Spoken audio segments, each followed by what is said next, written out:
can screw the players more than any other professional sports league. I mean, this tour is not run by the players. This tour is run by a few players, and they are going to be eliminating jobs and eliminating careers. And I just, and, what's the under the premise of pace of play? That's what they're, I don't see how fewer golfers is going to affect pace of play. Um, that's just going to not going to make somebody play faster. It's just mind-boggling to me that that this could never happen in baseball or basketball or football or hockey. There's a union protecting the players. There's no one protecting the rank and file players here against the superstar players. All it is giving more money to the top players at the expense of the lesser players. So this is just, it's just horrific.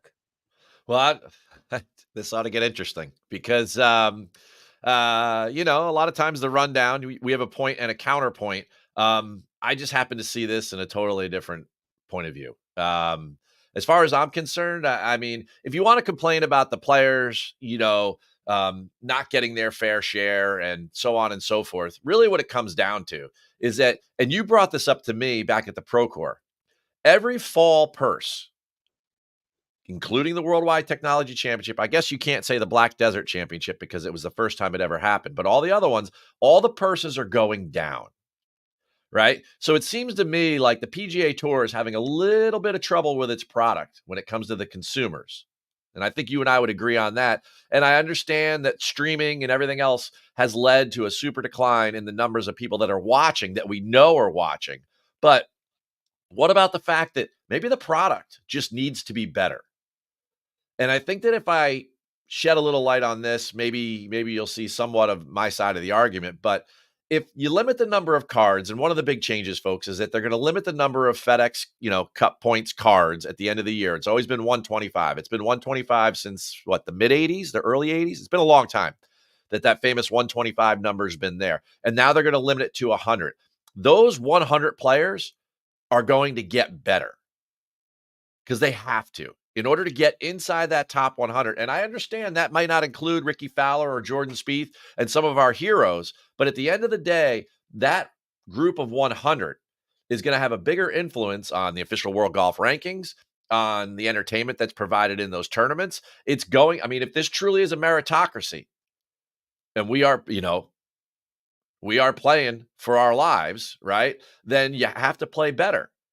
And if they're saying that less people get to play, that will make the overall product better, in my opinion. Now, I get it. Everyone loves the stories of the Monday Q guys and everything and the ones that make it through. But the fact of the matter is that, you and I could probably only name one guy that we remember that was a Monday Q story that actually did some damage in the tournament. And that's Corey Connors from about 5 years ago when he won the event. But for the most part, those stories quickly go away that week. And I get that they're great stories and everything. But the story right now is about the PGA Tour and their competition against other rival tours. And I think that the product needs to be better. I'm out there all the time and I see this, and I think the play needs to be better. And I think the fans are telling us that because they're just not entertained. They're going, millions and millions are going to YouTube to watch Bryson play with whomever. Right? YouTube golfers. It could be Phil. It could be anybody, right? He just play with all sorts of Tony Romo, right? But they're not going to watch Bryson compete against Brooks or DJ or Terrell Hatton or any of these guys, some of the best golfers in the world. I think that's very telling. And I think that the quality of the product that the PGA Tour has to put out, and I'm not a big PGA Tour homer, you know that. But like in this particular case, I think limiting field size, right, will actually make the product better. Certainly an alternate viewpoint, and not not without merit. I think, as far as the purses, I've been giving it thought. The PGA Tour has devalued the fall by eliminating it from the season.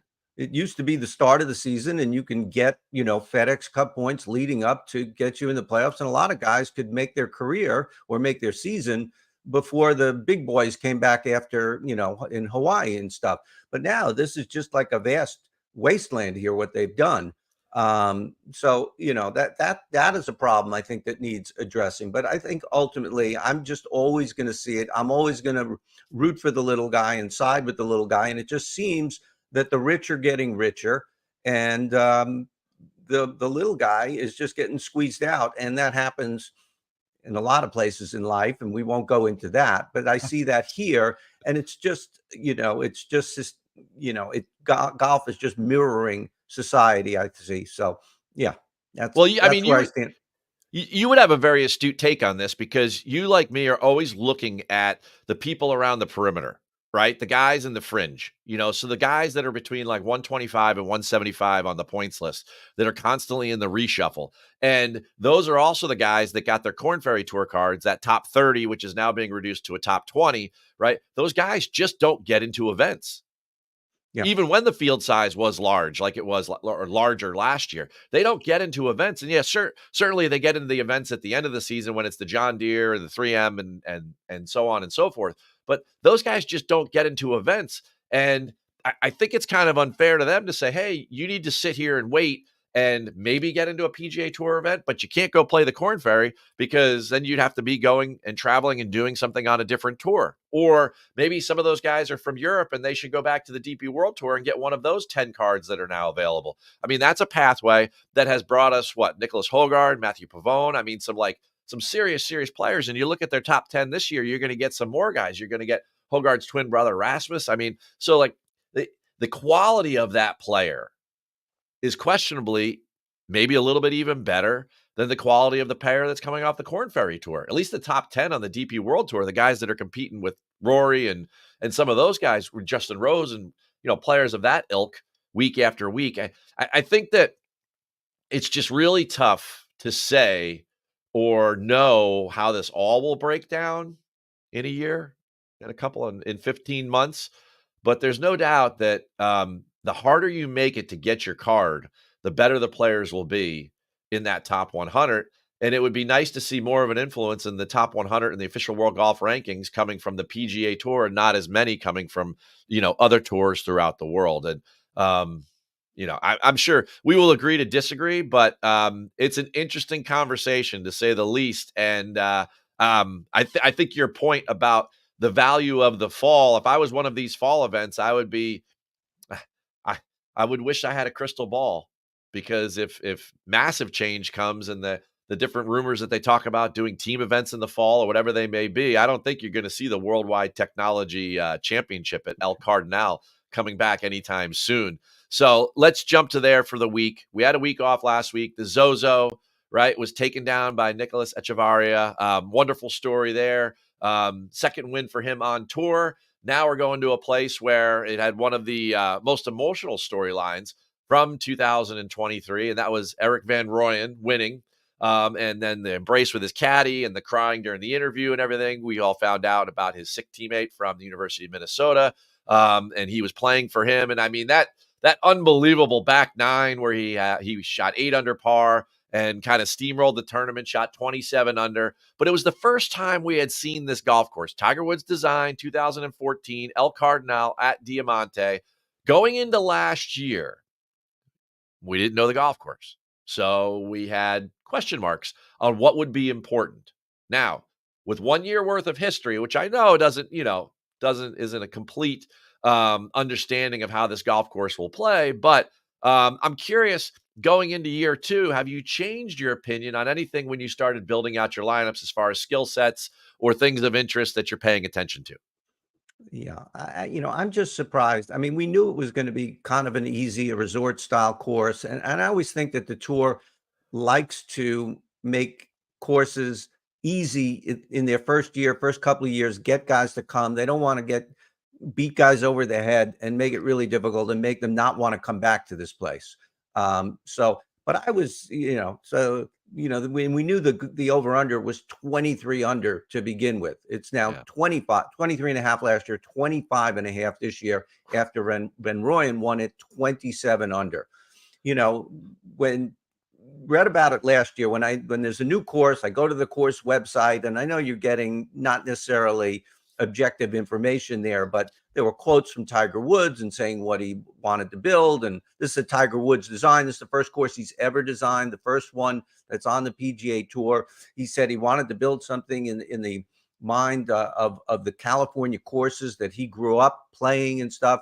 Well, this course, the fairway is 60 yards wide, maybe 70. Yeah. The greens are 8,300 square feet on average. 27 under is the winning score. I just can't believe that this is a Tiger Woods design. That's a great point. Yeah. We look at Bay Hill, and you could see elements of Arnold Palmer's game in what you need to do to win at Bay Hill, and Jack Nicklaus at Muirfield Village. You could just see that and Greg Norman would build these courses that just demanded long, powerful drives. And this what does this 60 yards wide, 8,300, 27 under have to do with Tiger Woods? But I'm on another rant. But that said, driving, it's not even especially a long course. So driving distance is not that big of a deal. The leaders did not necessarily finish that high up the driving distance leaderboard. They didn't have to be accurate. But more to the point, everybody is accurate because they're 60 yards wide. So there's really no advantage to being an accurate driver. The greens are so big that everyone was getting on the green. If you didn't hit 85% of your greens, you were going home. You weren't even making it to the weekend.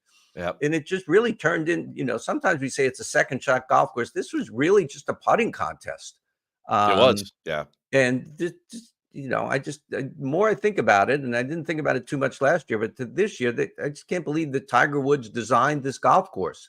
And this is what he would want for his first, imprint in the design business. So this is really, you got to find guys who can go super low. That's what I always do with these tournaments. If a guy can't get to 20 under somewhere earlier in the year or close to it,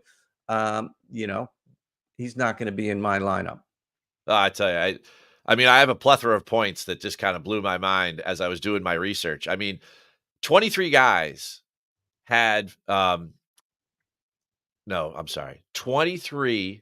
There was 23 rounds of 64 or better in the tournament, right? 64 or better. There were 11 on the last day. That's 8 under par or better, right? These guys went absolutely nuts. They had 2,094 birdies for the week. They had 61 eagles. They just went to town. And, I'd be the first one to raise my hand. I looked at it, I said, 4 par fives, wide open fairways. This is going to favor the Bombers. It's going to be like Vidanta Vallarta. It's going to be like the same exact roadmap to victory, blah, blah, blah. And there was only one guy in the top 10 of the leaderboard at the end of the week who was in the top 25 for driving distance on the PGA Tour. We're talking about, we had Justin Suh, Matt Kuchar. We had all these guys that are basically just birdie machines and great putters, to your point.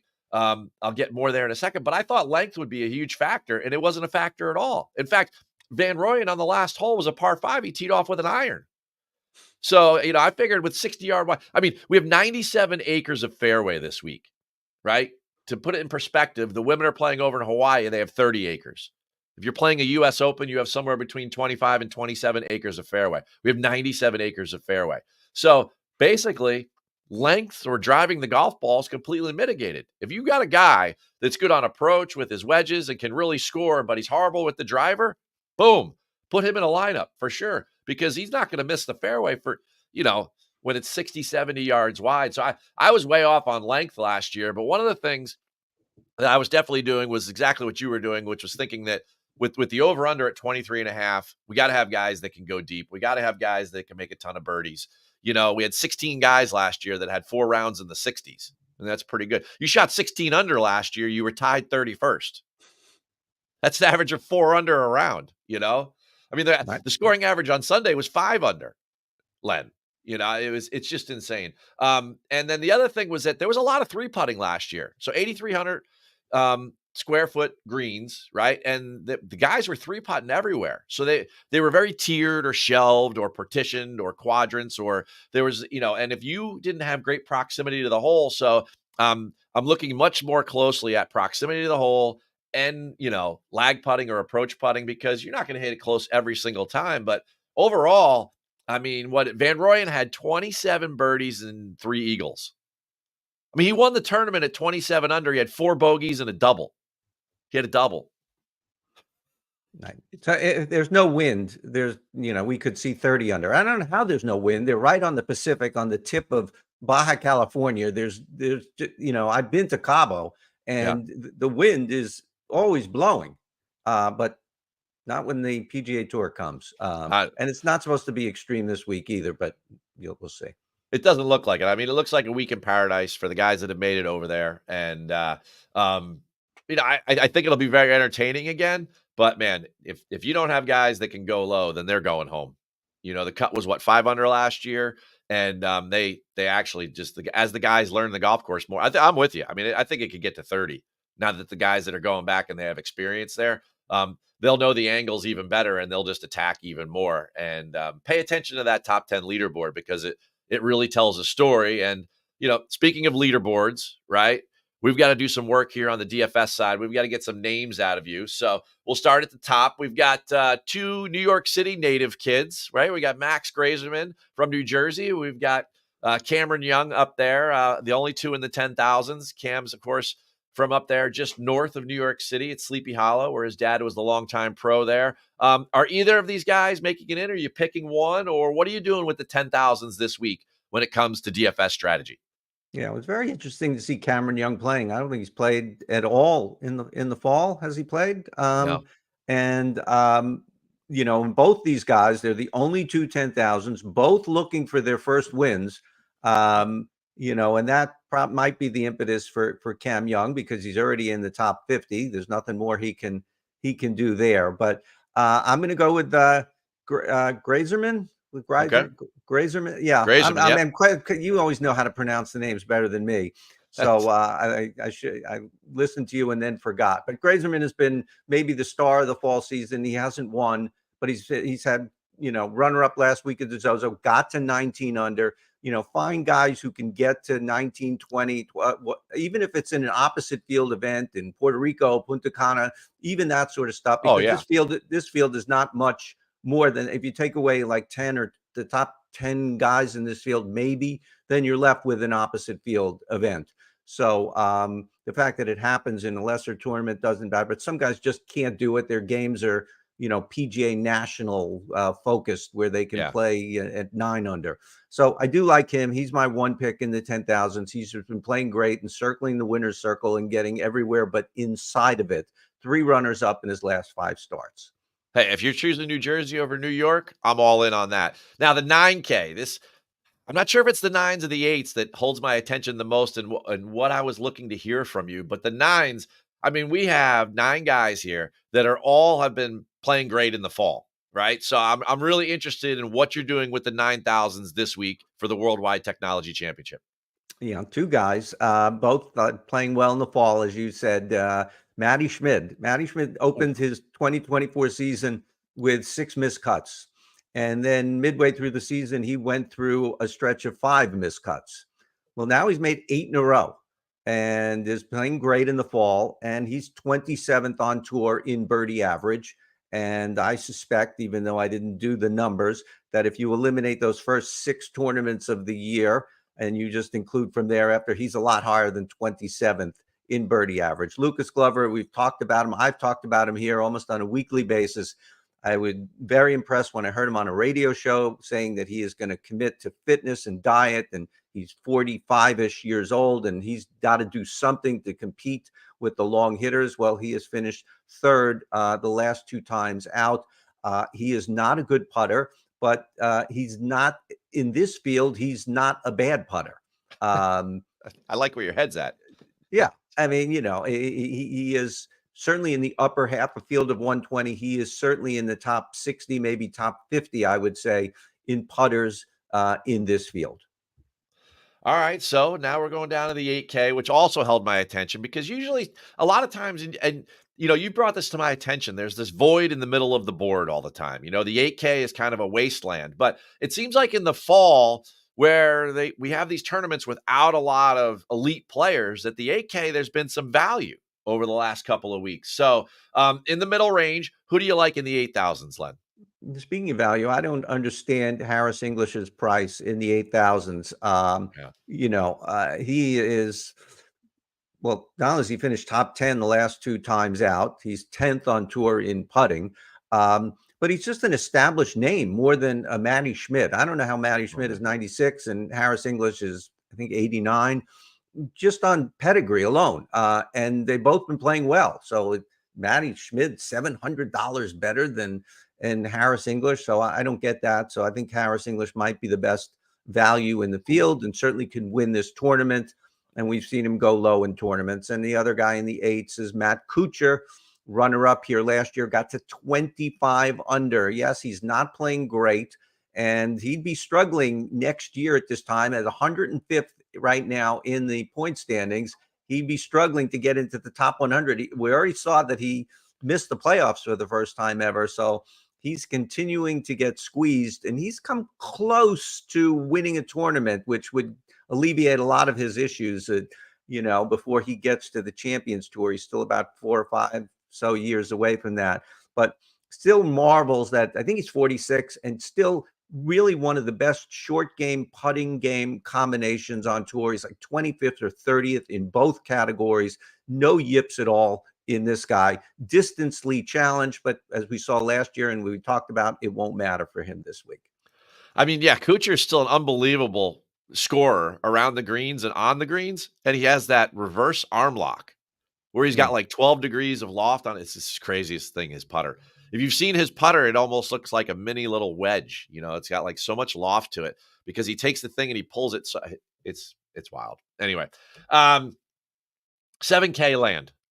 We have two winners from this fall down here in the 7,000s, Patton Kizzire and Echevarria, who I mentioned earlier in the show, right? Are either one of those guys, on your list, on your on your lineups, or are you looking at somebody else in the 7K land? Didn't make the final cut. I actually have 4 guys in here. I have like 2 guys or 1 guy in every other 1,000 grouping, but 4 guys here. Just got to give people a number of guys to consider. Neil Shipley, the former Ohio State guy, he was low-am at the Masters and U.S. Open. He's turned pro. He's been playing well. He's been playing on the PGA Tour Americas.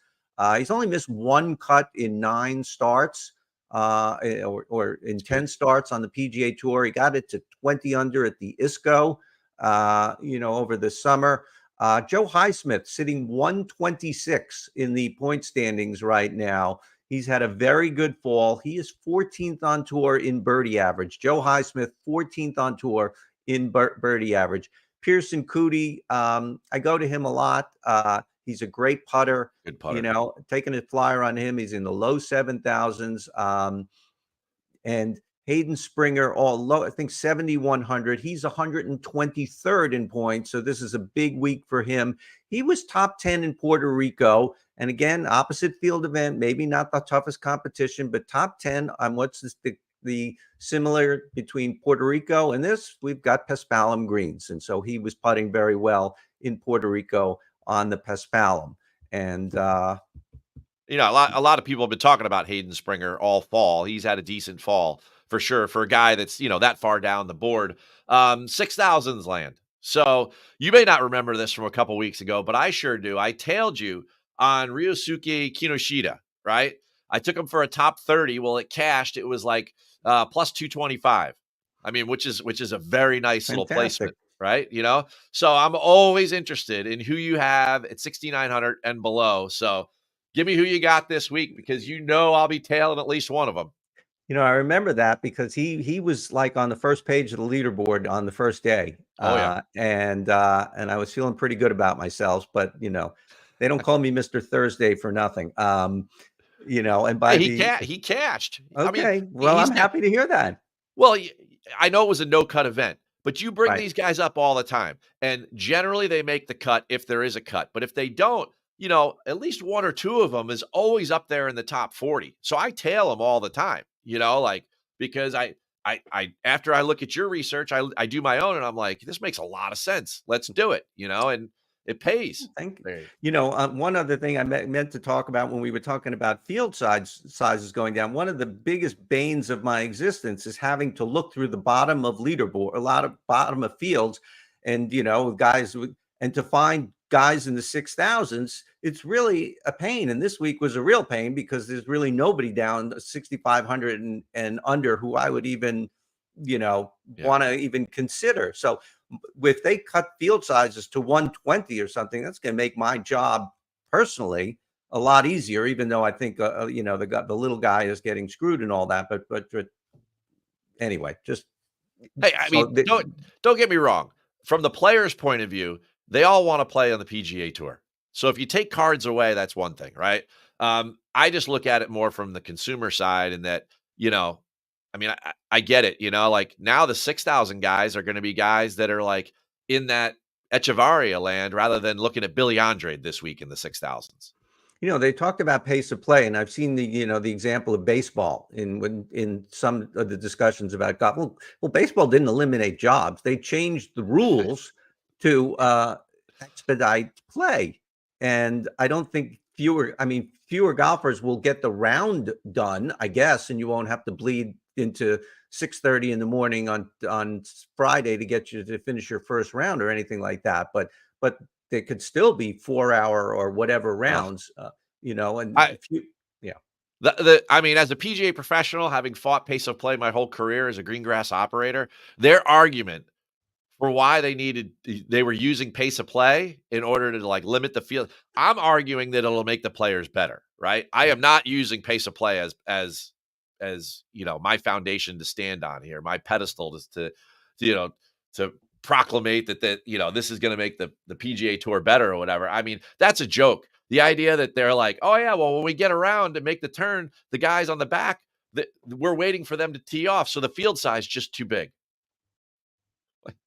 I mean, you ever been to a muni, folks? Like they do it all the time. They use both tees on a Saturday morning, and people have to play quicker, right? You just have to play quicker. So, in the world of soft that we live in, I mean, it's unbelievable that they used pace of play. They used their own ineptitude to say that we should have less cards. Go ahead. I mean, it's just absolutely, that was comical when I started reading that, and then they softened in order to kind of like support that point. Then they softened their pace of pay policy just to make it look like it all fit better, right?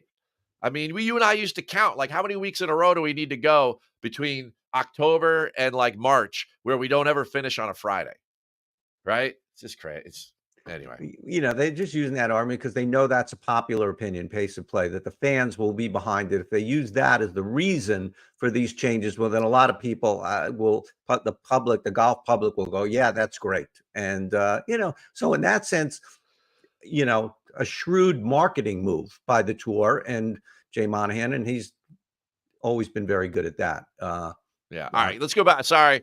I mean, we're having fun today. It is what it is. But we need your lineup guys from the 6,000s. Two guys in the 6,000s. Wesley Bryan, very good short game, very good player. We haven't seen much of him this year. He's played only 15 times, and in 2026 he'll play 2 by my calculations when they switched the rules. But he's only played 15 times, and yet he's 138th in points.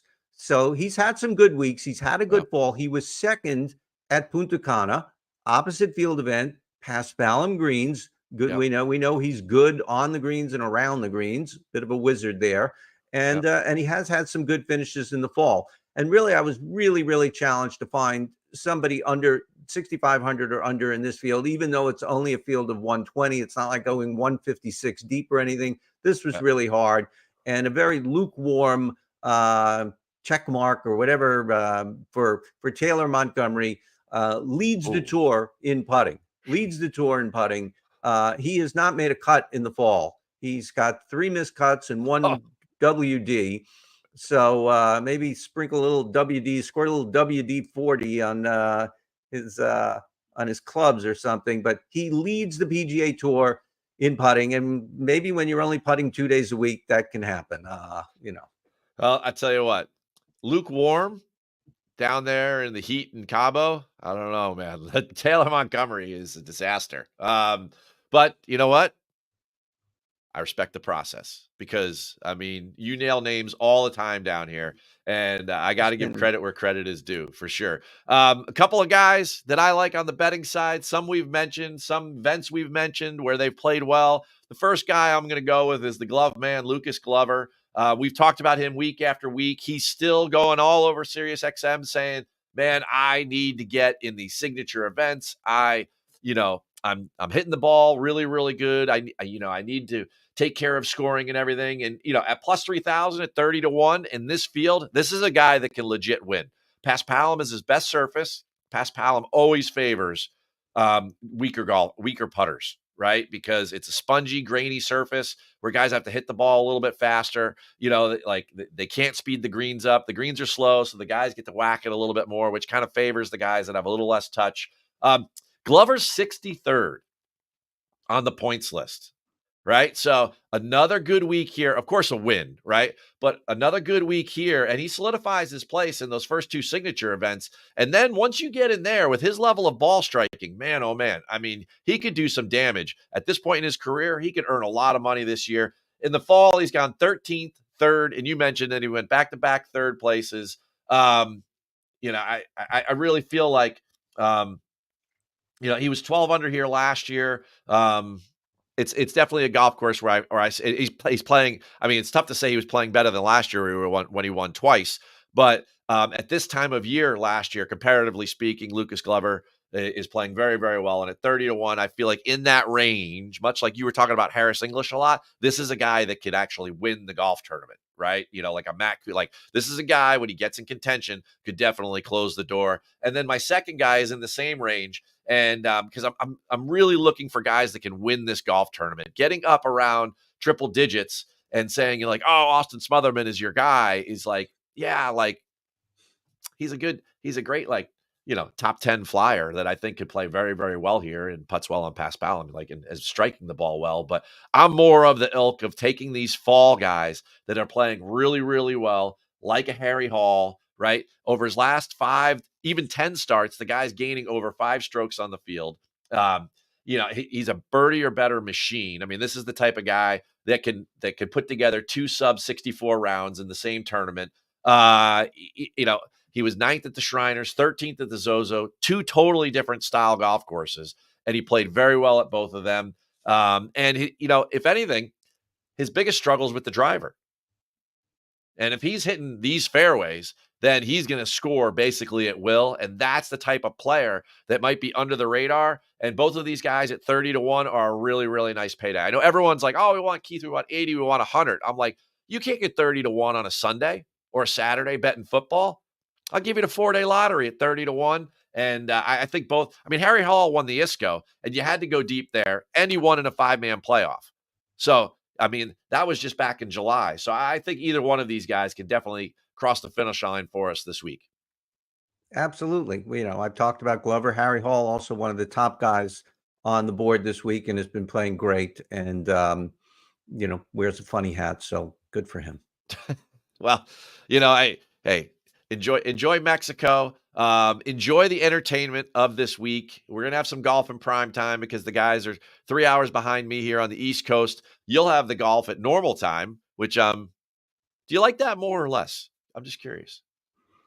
Well, it's such a difficult thing to answer because we're now in middle of football season as well. And I'm big into watching that, but, I guess it is kind of nice that they could get into like 7, well, we're now on standard time. So not a big deal at this time of year, maybe earlier in the year when we have daylight savings time. It's nice, but we're not going to be able to get too deep into the evening here. They got to be done pretty much by 5:30 my time. So it's more of an advantage on the East Coast. Got it. All right. Well, Yeah. I enjoy that advantage when it happens early in the spring. And of course, this time of year when they're jet setting around going island hopping here. The rundown, we got 2 more weeks, well, you know what? We'll do Tiger too, probably, right? The hero. Okay. Sure. So we've got 3 more weeks and a Thanksgiving in between. So on behalf of the award-winning scribe from RotoWire, Mr. Len Hochberg, I'm Keith Stewart from Read the Line. enjoy the rundown. We'll see you next Tuesday, 11:15 on the East Coast, 8:15 on the West Coast. Take care and enjoy the Worldwide Technology Championship.